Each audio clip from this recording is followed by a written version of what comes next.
Today in our Wonderful Day in the Lord podcast, we're looking at two chapters, 1 Samuel chapter 29, which is a short chapter, and then chapter 30, because they're overlapping themes here and subjects. So we're going to look at them together very quickly. We find that the Philistines are gathered to go to war against Israel, and David's in a pinch. He has pretended to be a follower of the Philistines for over a year and against the Hebrews, against the Jews. And now they want David to go into battle with him, at least Achish does, and fight against Israel. And David is really has his back against the wall.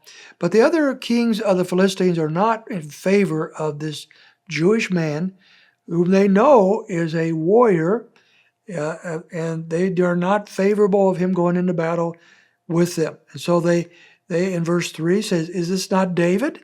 You know, what are we doing here? Why would David go into battle with us? This isn't a wise plan." We don't know what David would have done if he had gone into battle. Would he have turned against the Philistines at some strategic moment? I don't know. It's hard to believe that he would actually go against the Jews themselves.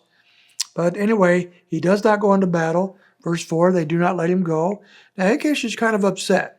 I mean, they've all heard the little jingle, verse 5, Saul has slain his thousands and David his 10,000s. So David is a dangerous man to them. But Achish called David to him and said, "As the Lord lives, you have been upright." Well, we know he hasn't been upright. We know David has been a deceiver, and he has lied over and over to Achish. And yet Achish says in verse 6, I've not found evil in you. Well, we have found evil in David, even though Achish was not aware of it. And David plays the game. He continues his deception. Verse 8, "What have I done?" And verse 9, Achish replied to David, "I know that you are pleasing in my sight like an angel of God."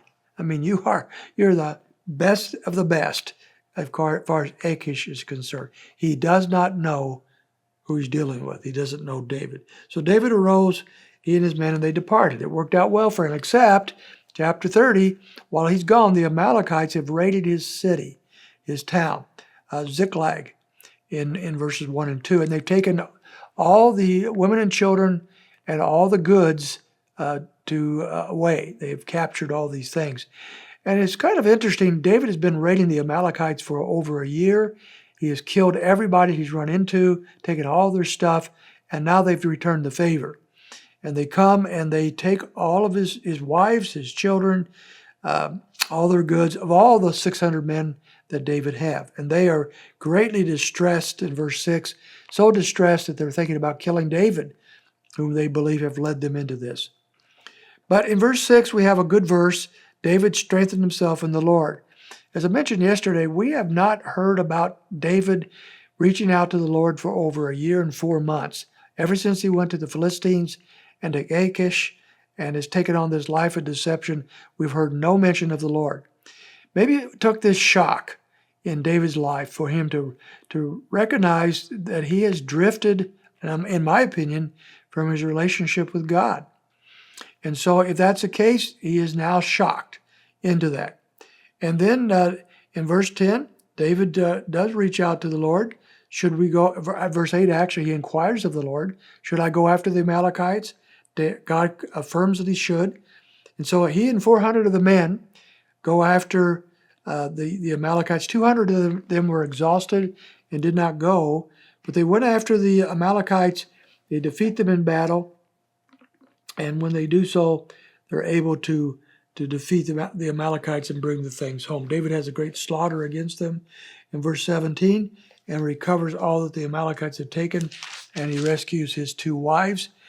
And they go back to their city with all their stuff. But some of the people that had gone out to war with him did not want to share the booty that they had gotten from the Amalekites with the 200 men that stayed back. And so they had to work that out a little bit. But David says, no, the ones that have gone into battle, verse 24, will share with those who stayed behind.